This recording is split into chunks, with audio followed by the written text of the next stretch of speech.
The cake stands untouched in front of me. 21 perfect candles burn down to tiny cabos as the entire room erupts in a chorus of "Happy Birthday" directed at my brother Ryan. I watch the dance of the flames, counting down each second until they melt into the pristine white frosting, just as my celebration has melted into his. I am Jade. Today is my 21st birthday, and I'm watching my parents throw a party for my brother's latest internship offer. "Make a wish, champion," my father's voice booms through our living room, his hand proudly resting on Ryan's shoulder, the same shoulder that's wearing the designer suit they bought him last week, while I'm still wearing the dress I bought at a thrift store with my coffee shop salary. "This is such a proud moment," my mother gushes, her mascara slightly smeared from happy tears. "The best internship program at Harvard Law School. We always knew you were destined for greatness." I squeeze the fork until my knuckles turn white. Metal digs into my palm. An omen. The room spins with congratulatory cheers. Aunt Carol wipes her eyes. Uncle Steve is already talking about contacts at his law firm. My cousin Sophia looks at me from across the room. Her expression is a mirror of my disgust. "Speech," yells someone. Ryan stands up, flashing that perfect smile that's gotten him everything he's ever wanted. "I just want to thank everyone for being here." Today begins, and I can't help but notice how he's positioned himself in front of the happy birthday banner, my banner, that my mother hastily covered with "Congratulations" streamers this morning. The words pour out before I can stop them. Interesting moment for this celebration. The room falls silent. My mother's smile freezes, that practiced expression she uses when she's trying to stay in control. "Dear Jade." "No, Mother. I'm not interrupting. Just don't mention it's my birthday. Or don't mention how you've turned my celebration into Ryan's victory lap." "You're being dramatic," my father intervenes in a high-pitched tone. "This is a significant achievement for the family." The family laughs, and it sounds hollow, even to my ears. "You mean Ryan," I say. "Everything is always for Ryan. At least he has the decency to look uncomfortable." "Sister, come on." "Don't call me sister." I get up. My chair scrapes against the wooden floor. 21 years watching you get it all while I'm left with the scraps. "Did you know I got accepted into the Columbia writing program?" "Of course not. Because when I told them last week, they were too busy planning this party." "Stop it," my father's face is turning red. "You're embarrassing yourself in front of the family," he says. "This family is embarrassing themselves," I reply. The big, proud Derek and Laura, so focused on their golden child they forgot they had a daughter. "Well, congratulations," my mother steps forward, her voice shaking. "If you could appreciate what we've done for this family, maybe you should." "You should what?" "Go." "Is that what you want?" "Say it, Mother." Finally, get rid of the disappointment. My father says coldly, "There's the door." The room holds its breath. I look around at the faces, some shocked, some embarrassed, some carefully neutral. Only Sophia and my grandmother, Margaret, show any understanding. "Okay," I say, grabbing my purse from the coat rack. "Happy birthday to me." "Jade." Ryan calls me, but I'm already heading out the door. The spring air hits my face, carrying the scent of cherry blossoms, the trees I used to climb as a little girl while Ryan was getting private tennis lessons. My phone vibrates. Her. "Is she right? You finally stood up to them." I answer her with shaking fingers. "That's it. Can I stay at your place?" Her response is immediate. "I'm already setting up the guest room." "Daughter, I'm proud of you." I take one last look at the house. At the perfect lawn and the perfect windows with their perfect curtains, hiding the perfectly crafted lie of our family. Something switches inside me, a switch that goes from pain to determination. They want me gone, right?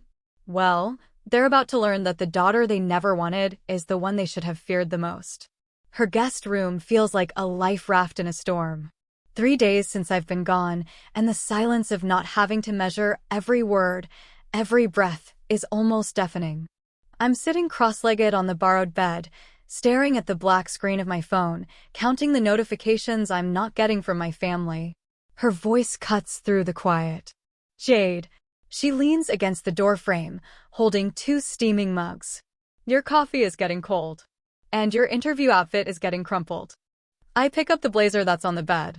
I'm sorry, I was just thinking about. Don't do it. She hands me the coffee.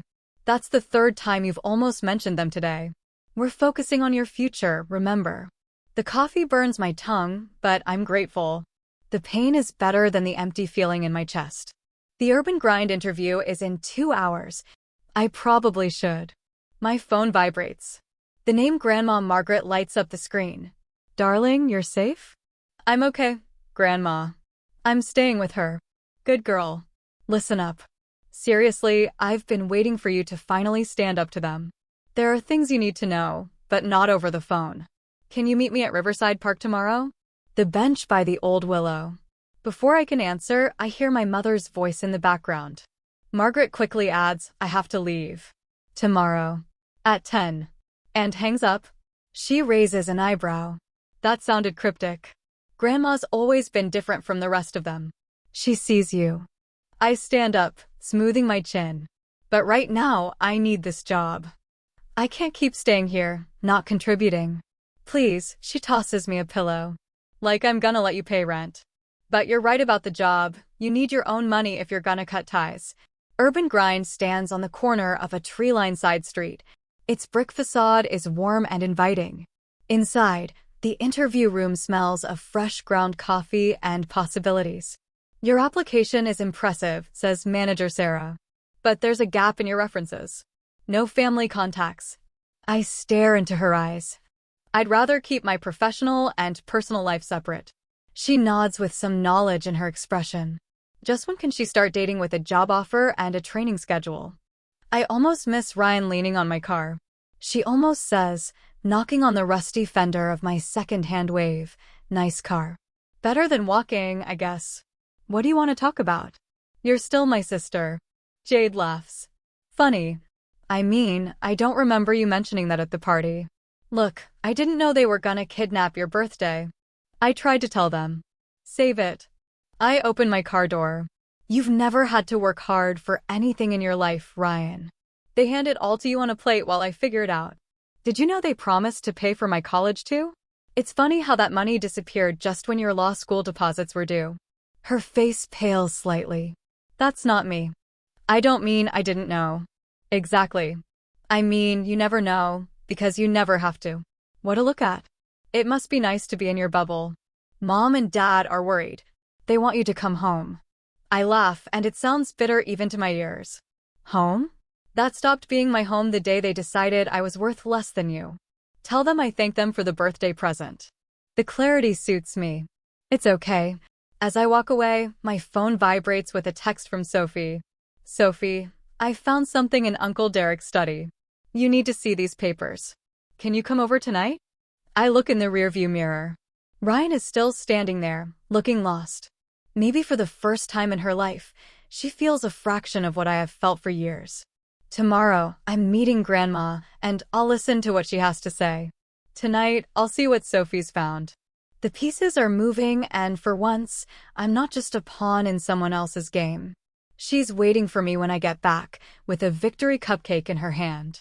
You got the job. You start training tomorrow. I take the cupcake, but I don't eat it. Sophie, I need to ask you something. If this gets ugly, are you sure you want to get involved? She takes my hand, squeezing it tight. Baby, I've watched them turn out your light for years. It's about time someone helped you shine. I squeeze her back, thinking of Grandma's cryptic call and Sophie's text. So, let's get started. The morning air bites my face as I hurry through Riverside Park. Grandma's already at our bench, her silver hair catching the light of the autumn sun. She holds out a thick manila envelope, her fingers shaking slightly as she grabs it. You look tired, honey, she says as I sit next to her. First week at the new job. Everything hurts but my pride. I try to smile, but Grandma's expression stops me. What's wrong? She puts the envelope in my hands. These are copies of documents I found in your dad's study last year, bank statements, wire records, letters. The truth about your college fund. Inside are papers dating back 5 years. My fingers go numb as I scan the numbers. This can't be true. There's more than 00000 in here. Your grandfather set up trust funds for both you and Ryan before he died, equal amounts. Grandma's voice hardens. Your father was supposed to be the trustee until you turned 21. Yesterday, the world was tilting sideways. But they said they couldn't pay my tuition, so I had to take out loans. Why did I? They transferred your money into Ryan's account, gradually, over the years. Private schools, sports centers, that ridiculous car. She takes my hand. I tried to stop him, but Derek threatened to cut me off access to the family if I interfered. My phone vibrates. Sophie calls. I ignore her. My hands shake as I flip through more documents. Does Ryan know? He doesn't. He's just as much a victim of their manipulation as you. Just that, in a way, they've made him dependent, with entitlement. Another buzz. Sophie again. This time, Jade answers. Thank God. You need to go home right now. Your father found out I was in his study. He's destroying everything. My heart stops. What do you mean, destroying? Papers, files, everything. He knows someone's been investigating the accounts. She's in a complete panic. Grandma grabs my arm. Seize now. I'll make copies of this. I drive like a madwoman, arriving at my parents' house in record time. Sophie finds me at the side door, her face pale. They're in the study. Your mother is trying to calm him down. A loud crash from upstairs interrupts her. We run up together, finding the study door locked. Open this door. I bang on the wood. I know what you did with my trust fund. There's silence inside. Then my father's voice, eerily calm. You don't understand anything, Jade. I understand enough. $000,000, Dad. My future. You stole it. We invested in your brother's future, the family's future. My mother's voice chimes in, now tense. Everything we did was for this family. I don't say anything. My voice is firm despite the rage burning in my chest. Everything you did was for Ryan. And now everyone's gonna know. The door bursts open. My father is standing there, papers strewn around him, a trash can smoldering with half-burned documents. You wouldn't dare. You already did it yourself. I pick up my phone, recording. And now I have proof. His face contorts. Ungrateful. My mother grabs his arm as he takes a step toward me for the first time. I see fear in his eyes. Sophie slips between them into the study, quickly picking up the fallen papers. I'm done covering for you, Uncle Derek. This is over now. You're both making a terrible mistake, my mother says, but her voice falters. I laugh, and it sounds like breaking glass. No. The mistake was thinking that they could get away with it forever. The mistake was believing that I would stay silent. The mistake was forgetting that I am their daughter too. My father slumps against his desk, suddenly looking like an old man. You don't understand the pressure we were under. Ryan's future. Save it for the lawyers. I turn to leave, then stop. Oh, and happy birthday to me. I finally got my inheritance after all. Outside, Sophie hands me the salvaged papers with shaking hands. And now, as my phone buzzes with a text from Grandma, paper safe. Your grandpa would be proud. I say, looking at the silhouettes of my parents in the den window, we'll make them face everything they tried to burn. And we'll do this together. The autumn wind whips around us, carrying with it the smell of burning paper and lies. For the first time since my birthday party, I feel truly and completely alive. The annual invitation to the family reunion sits on her coffee table like a loaded gun. I've been staring at it for an hour. The gold embossing catches the afternoon light. This year's host, Ryan, is perfect, Sophie says through my phone speaker. Everyone will be there. The whole family will have to face what they did. That's where your grandfather signed the trust papers, Grandma finishes. Her voice joins Sophie's on the conference call. Derek won't expect you to know that detail. My hands shake as I pull out the trust fund papers. Any of you told Ryan? He came yesterday, Grandma says, hesitant. He's different. He asked about you. Why did you leave? The doorbell rings. I freeze, but she's already opening it. Ryan is standing there with a look of uncertainty I've never seen before. Can we talk? He looks at my phone. Alone. He ends the call, nodding to her as he slips into his bedroom. Ryan sits across from me. His eyes fall on the papers scattered on the table. I found some interesting papers in my father's study, he says quietly. About my car. My schools. Your lost college fund. How much do you know? Enough to make me sick. He runs his hands through his hair, that nervous tick again. I swear, Jade, I had no idea. I thought they were better than they let on.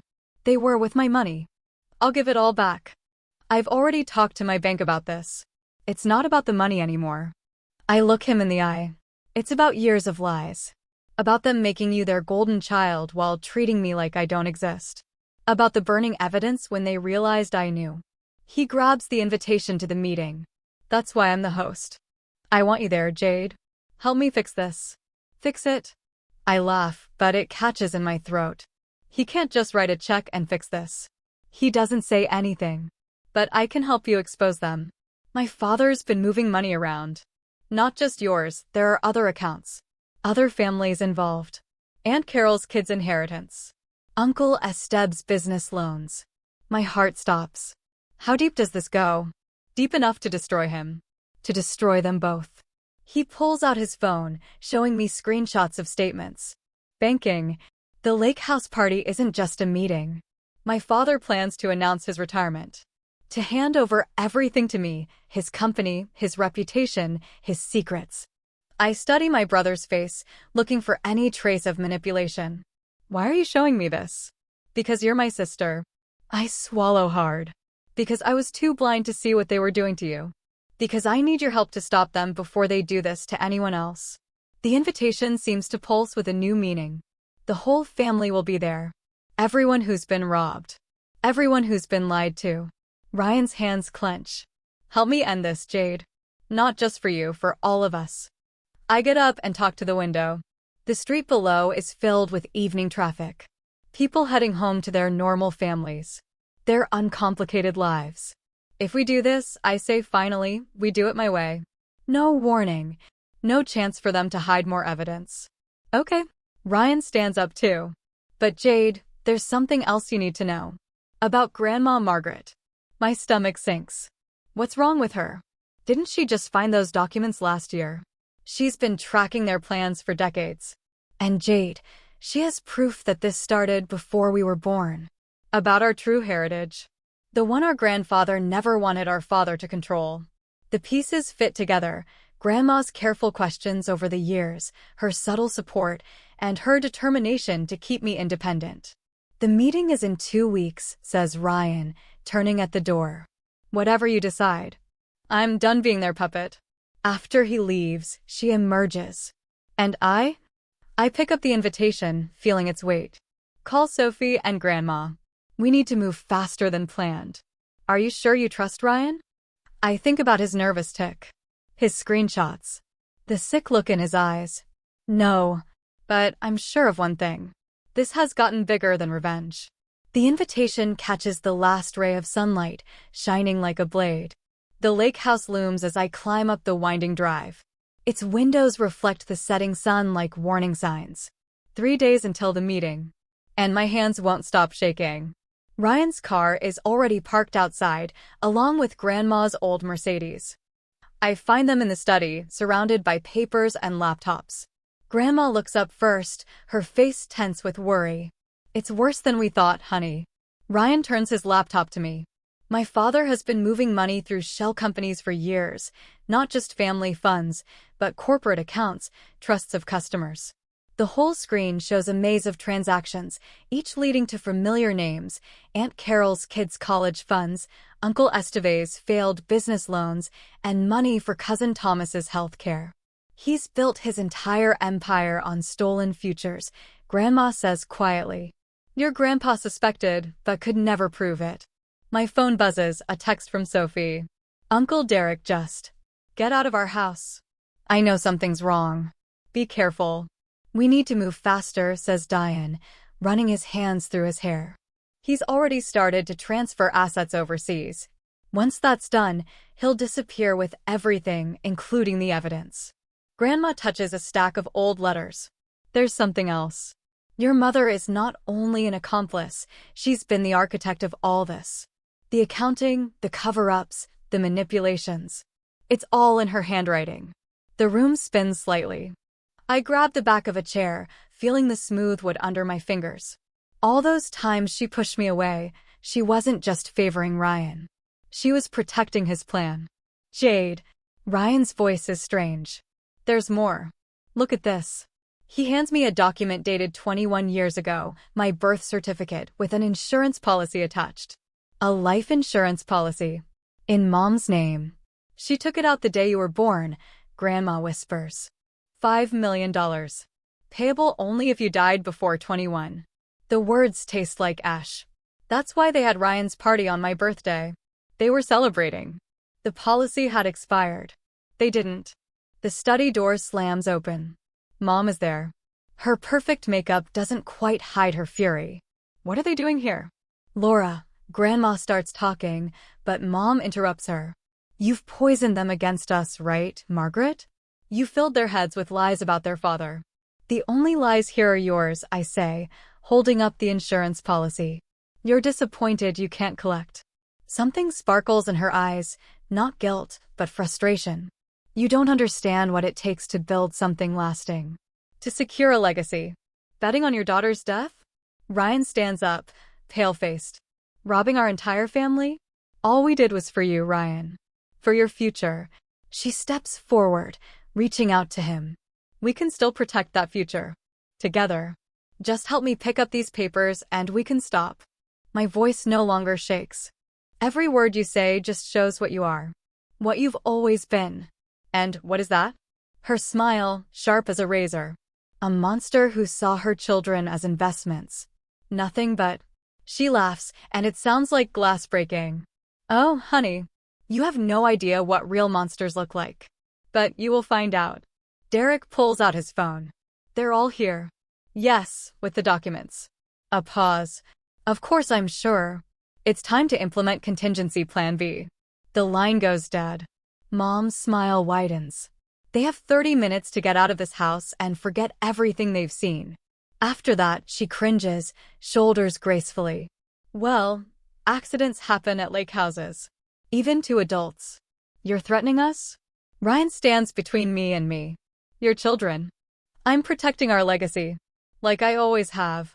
She turns to leave, then stops. Oh, daughter.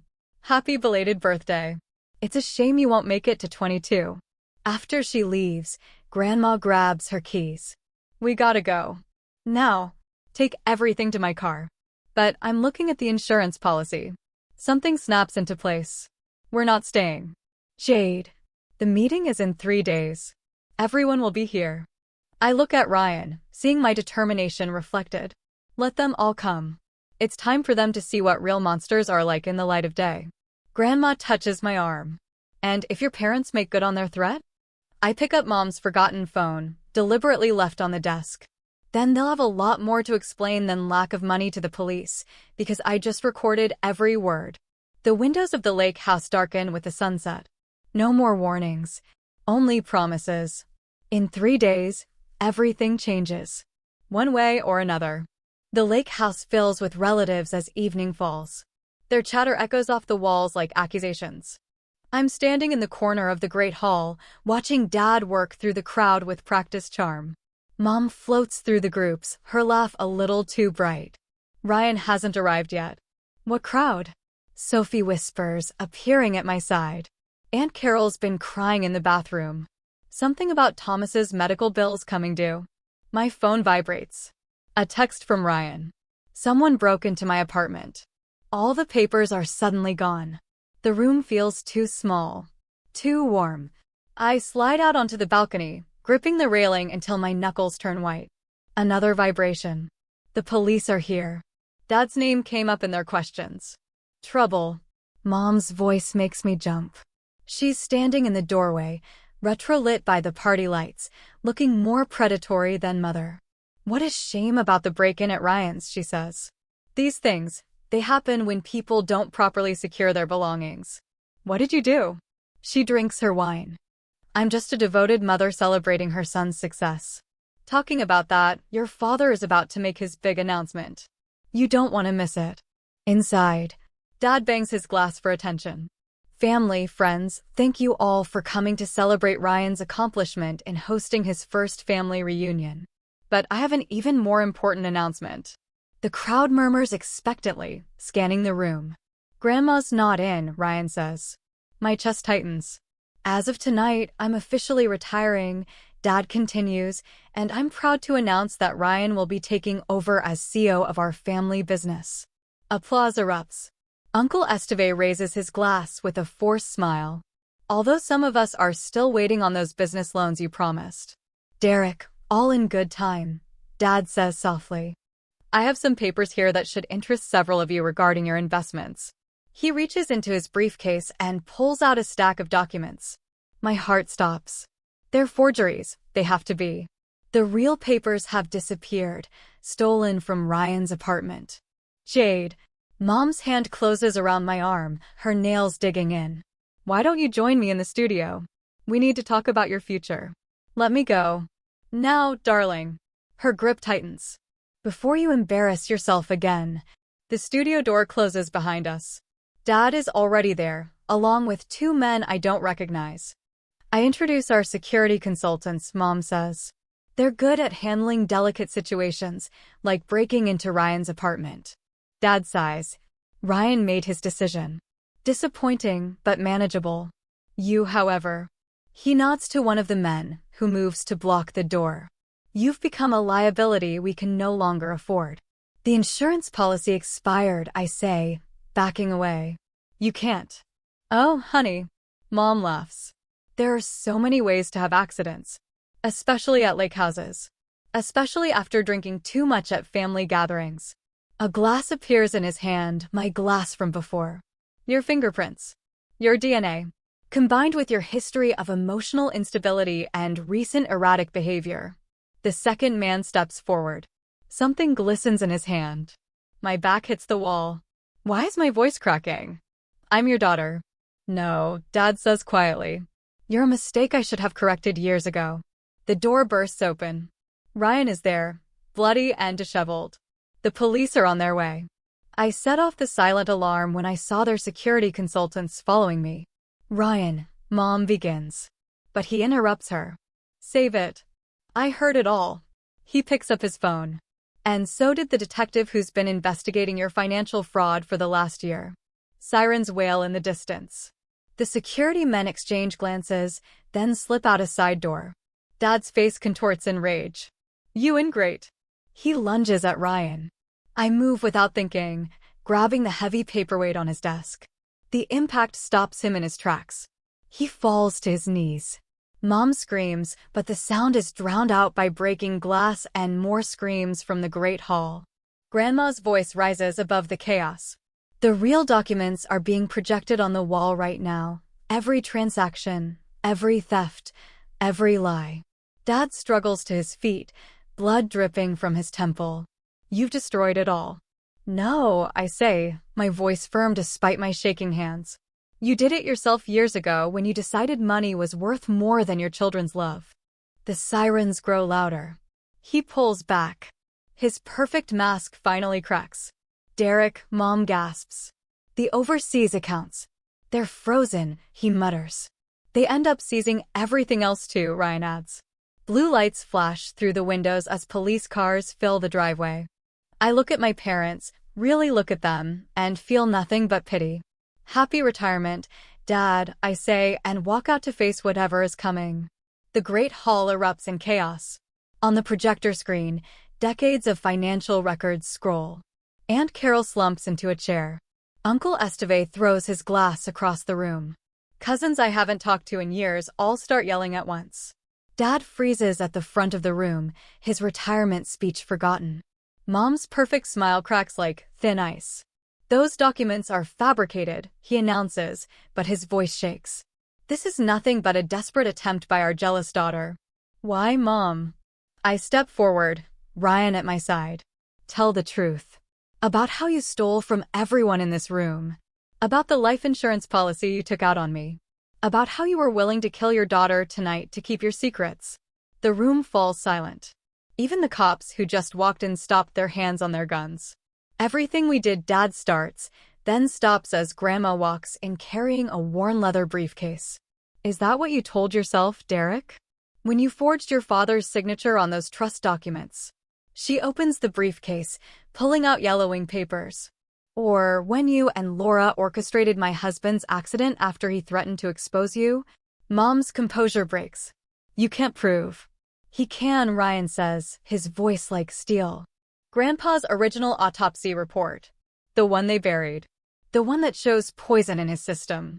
Dad lunges for the briefcase, but the police are quicker. As they read him his rights, he stared at me.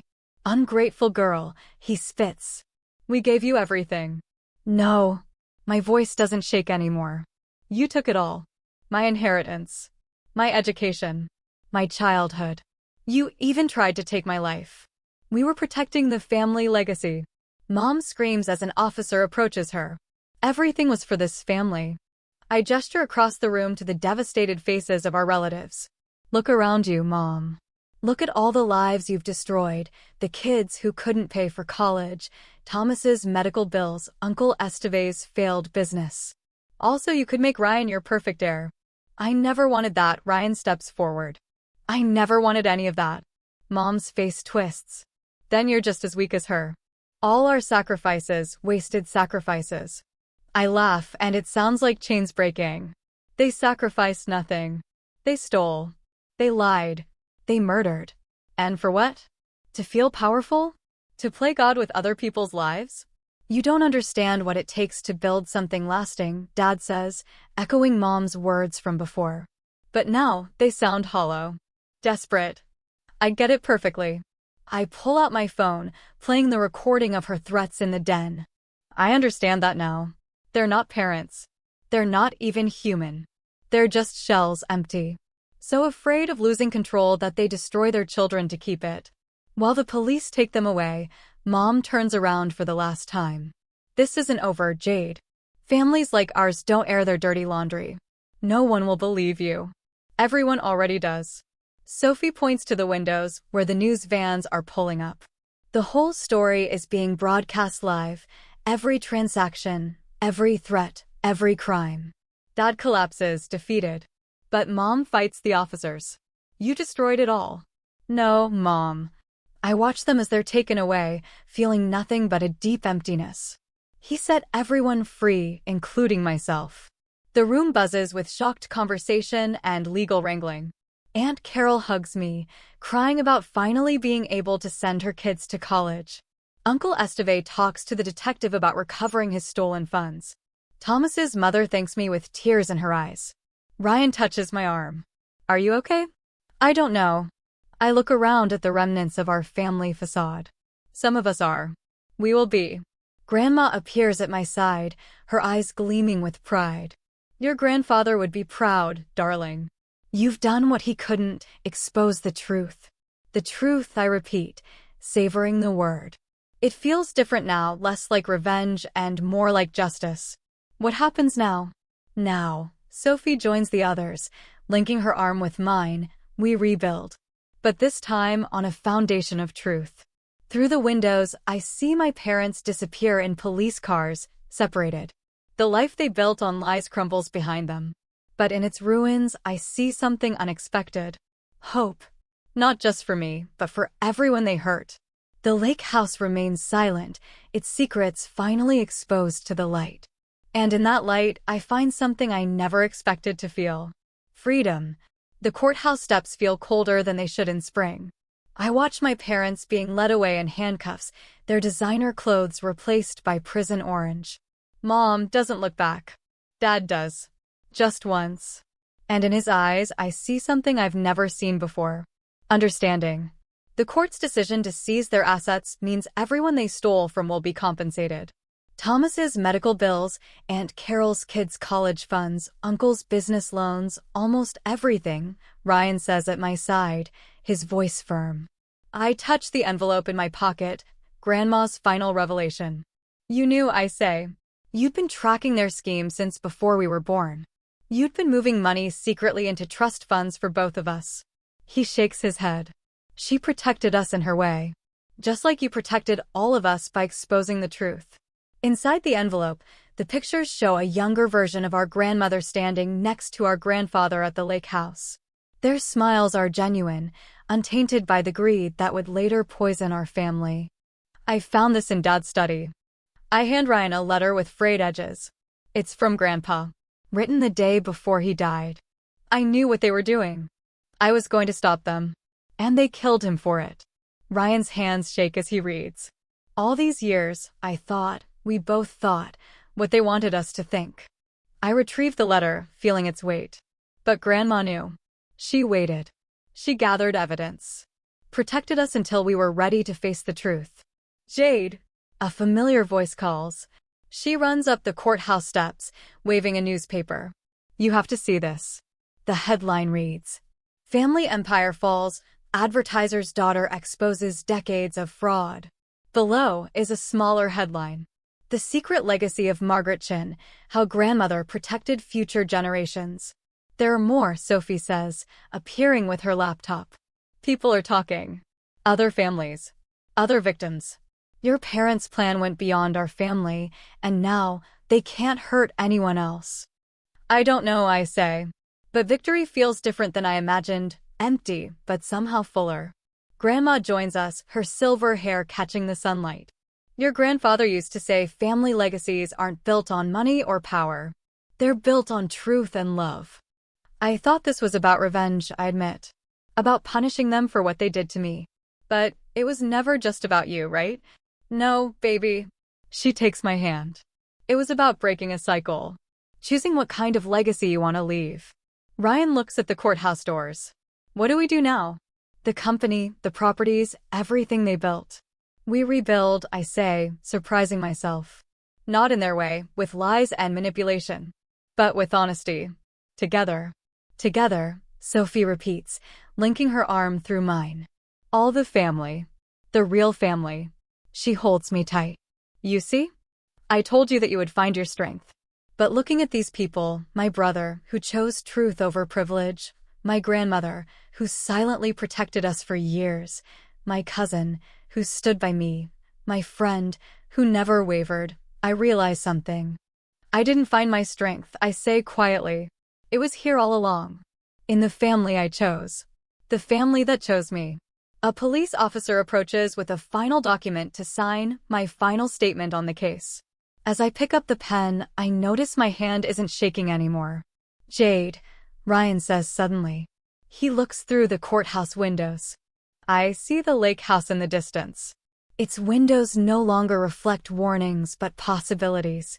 And next to it, almost hidden by the trees, a small building I'd never noticed before. Your grandfather's old study, he explains to Grandma, where he kept his real records. There's something there we both need to see. More secrets. I ask, but without bitterness. She smiles, and it holds sadness and hope. No more secrets. Just the truth. And maybe a different kind of legacy to build. The breeze carries the scent of spring of new beginnings. As we descend the courthouse steps, behind us, justice has been done. Up ahead, something else awaits. Not an ending. A transformation. I take one last look at the newspaper headline, then let it fly away in the wind. Some stories don't need to be written in newspapers. They're written in the decisions we make, the truths we face, and the love we choose to give. Even when, especially when, it's not a real decision.